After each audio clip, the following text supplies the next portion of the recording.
మెంతిపొడి వేయాలి కొంచెం. మెంతిపొడి వేసి మామిడికాయ పచ్చడి తయారీ విధానం. ముందుగా 4-5 మామిడికాయలు వాళ్ళు ఇచ్చినవి వీళ్ళు ఇచ్చినవి దాచిపెట్టుకోవాలి. దాచిపెట్టుకొని మొత్తం ఒక 10 కాయలు అయ్యేదాకా ఉంచుకొని కాయలు ఇచ్చిన వాళ్ళ దగ్గర కారం కూడా అడుక్కొచ్చుకోవాలి.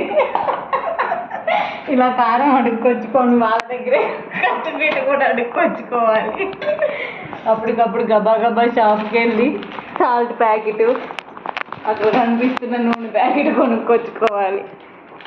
కొనుక్కొచ్చుకొని ముక్కలు కోసుకొని దాంట్లో ఆవపిండి, మెంతపిండి,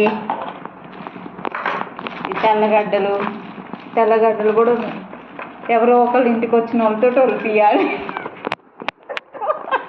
ఒలిపించి ఈ విధంగా పెద్ద తట్లు మీ దగ్గర ఏ దబరా ఉంటే ఆ దబరాలో ముక్కలు వేసుకొని సాల్ట్ కొలతలతో కాదు, చేత్తో ఎట్టా పడితే ఎట్టా వేసేయాలి. అప్పుడే పచ్చడి టేస్టీగా వస్తుంది. ఇట్లా పాడైపోయిన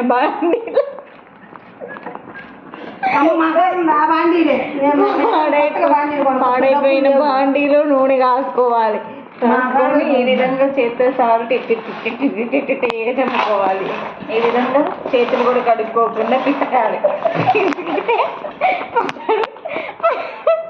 పచ్చడి చాలా టేస్టీగా వస్తుంది. టేస్టీగా ఇప్పుడు అడుక్కొచ్చుకున్న కారం మొత్తం చల్లాలి. ఆ కారం సరిపోదు, అయినా సర్దుకోవాలి. ఏమంటారు ఫ్రెండ్స్? ఇది ఈ విధంగా మామిడికాయ పచ్చడిని తయారు చేసుకోవాలి. ఇది తయారీ విధానం. ఇప్పుడు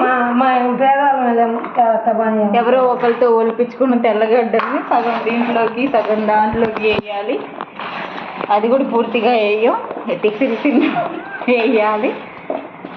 ఇది ఈ విధంగా ఉంటే దబర్లో కలుపుకుంటామా చెప్పు. ఇదండి, ఈ విధంగా పచ్చడిని తయారు చేసుకోవాలి. పెద్ద వాటిల్లో కలపడానికి అన్ని కాయలు ఎవరు ఇవ్వలేదు. 4-5 కాయలకి ఈ తట్టి సరిపోయిద్దని ఈ తట్టిలోనే పచ్చడి చేసుకుంటున్నాం. దయచేసి క్షమించండి. తొందరగా నూనె పోయి